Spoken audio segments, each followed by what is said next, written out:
Hello to all my friends. In this afternoon, we will have an important interview about eating healthy, about some important tips, and a surprise, we will have a doctor. Maybe you can say from South America, Europe. But in this time, we contact Dr. Meg. She is a wellness coach, and she's kind of she is a chef too, and she makes a lot of work. Hello, Dr. Meg. How are you? Hi, I'm great. Thank you, Daniel. Nice to meet you. What can you say to us about this week? Have you any anything that you can share for us?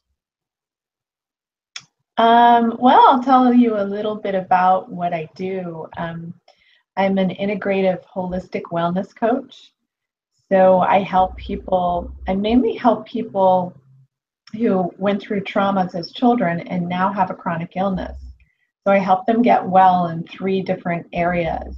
So I help them with their food, and nutrition, and so I create food plans for them. But I also help them with the environment and body products and things in the environment that might be um, uh, creating their symptoms.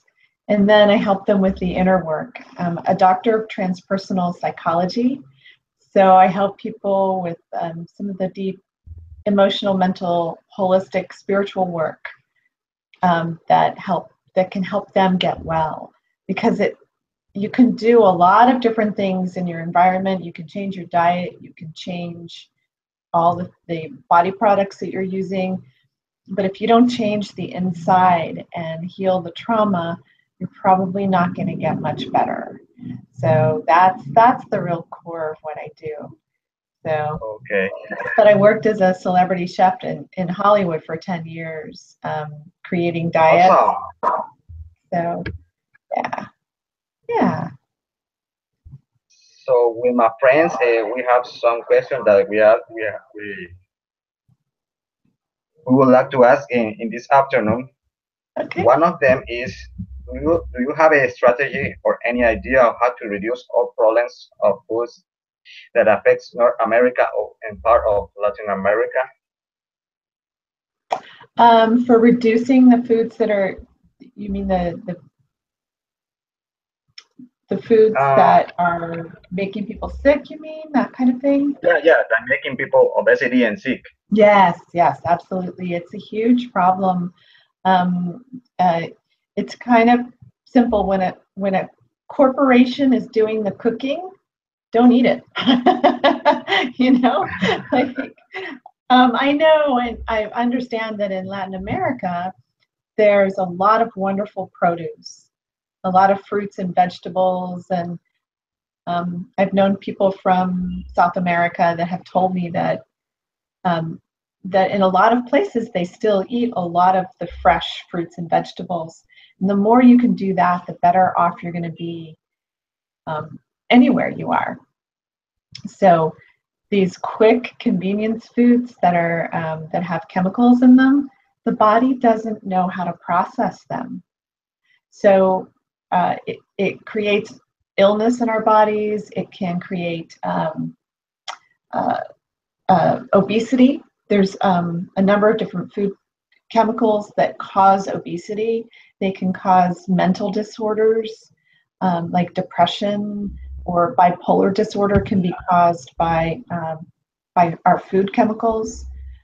There's so many problems from that food. So the best way to eliminate them is just to start. You start as the individual to switch and eat real food from the earth, and then take out, just don't buy those cheap foods that are making you sick. So you just kind of, you start at home, you know, making your Yeah, own difference. And if you can grow food in on your property, that's wonderful, you know. It's hard in an apartment, but I'm lucky I live in California and we have lots of beautiful produce and farmers yeah, market. you have a paradise. I can imagine. What's a Yeah. paradise for you? Yeah. Yeah. So Now we have another question. I don't know how the people will take it. Should we take coffee every day? What's your opinion about that? My opinion about which? Okay, should we take coffee every day? What do you think Oh, about that? coffee. Yes. It's different for different people. Everybody's body chemistry is different. So coffee it can be very high in antioxidants, which can help you with your health and wellness. But if if you have certain diseases, coffee is not a good idea. It's not a good idea for thyroid or autoimmune diseases. So it's the caffeine. The other problem with coffee is that in a lot of coffees they have uh, carcinogens, so cancer-causing chemicals um, that that happen during the roasting process. That's part of what happens, and then they also get a high level of molds and bacteria in the coffee. So personally, if I drink coffee, well, I drink bulletproof coffee because Dave Asprey, who created that brand, he took out 27 different carcinogens and mycotoxins and molds and things that are in the coffee. He took them out of the coffee. And I seem to be able to drink that coffee and be fine. If I drink other coffees, then I start getting different symptoms that, like headaches and pain and in my body in different places. Uh, it's it's your body will let you know what works for you. You know,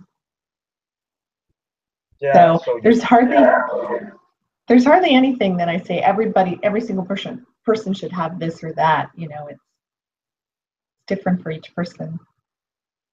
yeah, so when you drink coffee, you have to see, you have to classify it or read it what it has, right?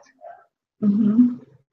Yeah, and look it up. If you have a disease, look it up and see, does caffeine make that disease worse? Have they found that clinically? So do a little research on your own because your body will let you know on the one hand because you might have more pains and aches and other problems with it. But then also, your disease might be the thing that informs whether or not you should be doing coffee. Yeah. Okay, we got it. Another question. This is more like healthcare. Uh-huh. What do you think about vegetarian people? What do I think about what? About vegetarian people, about the people who are vegan and vegetarian. Oh, vegetarian and vegan. Yeah, vegetarian. Um, Yeah. yeah, that's a subject that's kind of a tough one. I was a vegetarian for 9 years and I got really, Wow. really sick. I got really sick during that So time that's frame. not good at all, right? Well, it wasn't for me. It did not work well for me. I know some people that are vegetarians that do very well on the diet. Um, it's a great healing diet. The vegan diet is a great diet to help you heal from cancer. Um, but again, it's different for everybody. Um, I found one of my friends is a natural doctor, a naturopathic doctor, and she was a vegan for many years. She grew up being vegan, and she got so sick she could barely get out of bed anymore. And when she started to introduce meat back in, and it had to be grass fed, it had to be really healthy, good meats, she got well. So she needed the vitamins. She had a choline deficiency, which this is part of what happens when you take meat out of your diet. Um, because humans we're omnivores, we're meant to be eating Yeah. vegetables and meat. Um, so when you take the meat out of your diet, you can become deficient in certain vitamins and minerals. B vitamins is one. Iron is another one. For me, I needed the iron, and the best source of iron for me was meat. I prefer to get my vitamins and minerals from food over taking supplements because there could be some toxic things in supplements too. So It's there's just so much to know and learn about food. You know, there's a lot to know. So Yeah. And another big question can be, yeah, it's a big one. what can you say about regular snacks? Could you share us a list of your snacks, special snacks, favorite? Yeah, yeah. My favorite snacks. Well, I have one sitting right here. Oh, Orange. Oh, another one. I have an apple, organic, because in the U.S. we just have okay. so many poisons that we're putting on. I actually just had my snack, and it's empty now, but I had a green smoothie, and so in my Vitamix blender, I put in fruits and vegetables. So I had like kale and spinach and almonds, ginger, some cinnamon, some turmeric, a little pepper. And I feel really full. It gave me a really good boost because it's in the afternoon right now in Los Angeles. So I feel like I have a lot more energy and focus because I had that green smoothie just now. So those are some of my favorite snacks.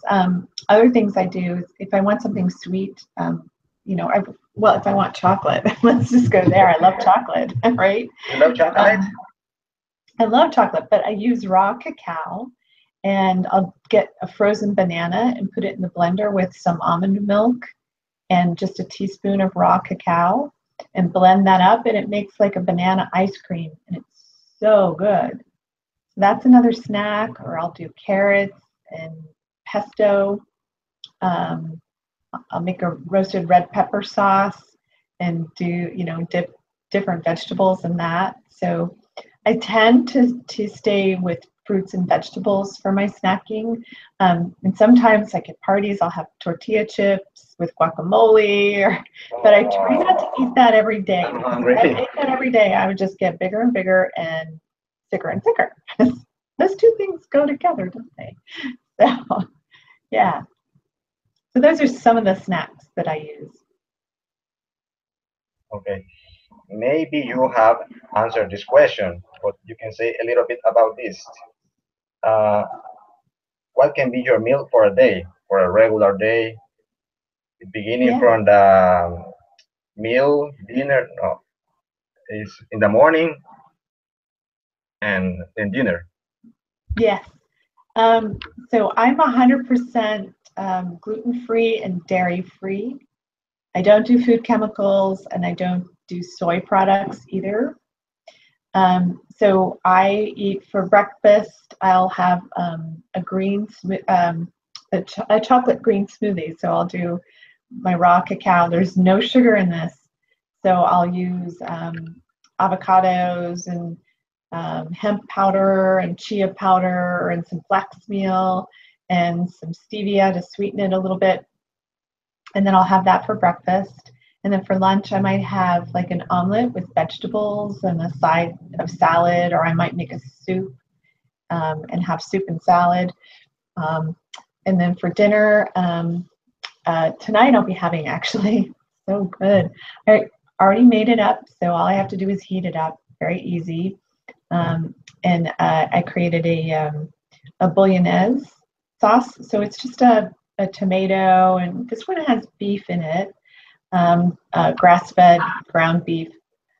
And then there's artichokes and peppers and onions and capers, and I love Awesome. lots and lots of flavors. It's really good. And I'll serve that over zucchini spirals. So I have a little machine that makes zucchini spirals. So I'll have that for dinner, and I'll be so happy and satisfied, and I'll feel really, really good after I eat it. So, Yeah, I have like an extra question. So if we yeah. have like this diet, eating good, do you think we need to exercise a lot or going to the gym? Yeah, exercise is very important, but I look at it as about 85% diet, and then the other, 15% is exercise. So, and also, you know, different ages, different exercises are better or worse for you, you know.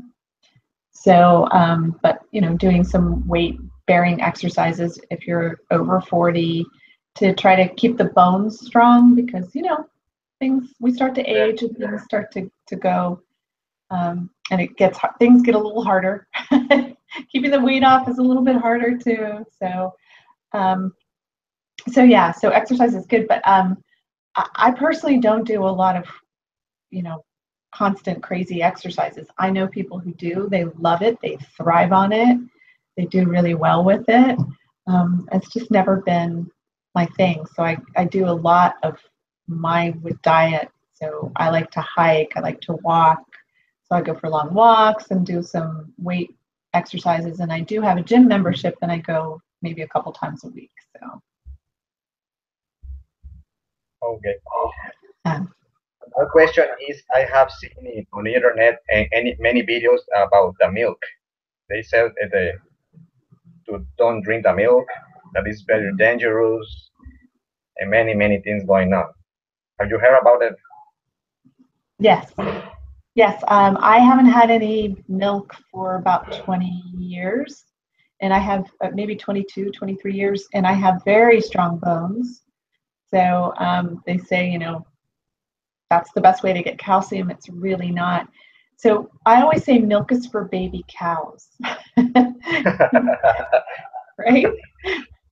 It's made for baby cows by nature to get them fattened and to get them strong and get them to the next level of their growth. So it has hormones in it that our bodies aren't meant to process. It has sugars in it that our bodies don't break down well. It can cause all kinds of problems, from inflammation, casein, the protein that's in the milk actually can feed cancer cells. There's a lot of things about dairy products that I can't get on board with.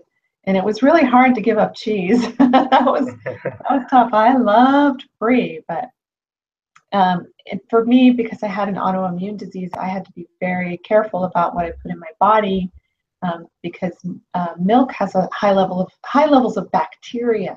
And if you have autoimmune disease, you want to keep your bacterial levels down as much as possible to keep you in remission, because there's a relationship between bacteria and autoimmune. So milk, I won't do it. So. Okay, And that's we years got and it. years of research and and working with clients too. So So if we cannot drink milk, here's another question. What can you say about the juice? Some people say that they are healthy, but as we know, they contain many sugar. yeah. What kind of we can consume them? In which balance? How can we balance? Yeah, juicing. So when I'm talking about juicing, I'm talking about when you have a juice machine at your house and you put the juice through it, like you put the vegetables and fruits through that. It discards all of the pulp, so it's discarding the fiber, which is really important to load sugars into the body, so it loads them in slowly. However, when you drink a juice, though, you get a lot of vitamins and minerals very quickly into the bloodstream. I say always, if you're going to do juicing, do mostly vegetable, and then maybe a little bit of like apple or something in it. Um, but I would say mostly vegetable, and you can get your liquids. Cucumbers give you a lot of liquid, and of course organic, only organic because of the high levels of poisons, and it doesn't make sense to be putting poison and something healthy in. I prefer doing a green smoothie because I'm getting all of the fiber and in the drink. So that's just what I prefer to do. So And where do you prefer to buy these vegetables and fruits? where do I get my vegetables and fruits? Is that what you? Yes. Um, Usually, well, we have so many stores here in the US that have organic produce, especially in California. So I'll get my vegetables and fruits at Whole Foods markets or Trader Joe's or Vaughn's Pavilions, Farmers Market. We have every Sunday in my village. So, yeah, and then they have these services where you can order your vegetables and have them delivered to your home, which is really nice. It really is helpful. There's really no excuse to not eat well in the US. We have so many ways to do it that are really great. Um, but, I think we're so trained by the big food companies to watch the commercials. We're told that we're supposed to eat that, and then it's easy and it's fast and it's convenient. But when we get back to nature and get back to really eating real food from the earth and get back to the kitchen and really work, create your own food, you feel so much better. You look so much better. I just turned 50. And You so look healthy. You look awesome. yeah, thank you. Thank you. I can't believe I'm 50. I look in the mirror and it just doesn't make sense to me. But when I look at, I changed my diet in my late 20s. I was 27 when I got all of my diagnoses and stopped eating gluten and dairy and food chemicals. So since then, this was the byproduct. Awesome. Yeah, thank you. Thank you. Made a Yeah. huge So difference. be difficult to see you in a supermarket, right?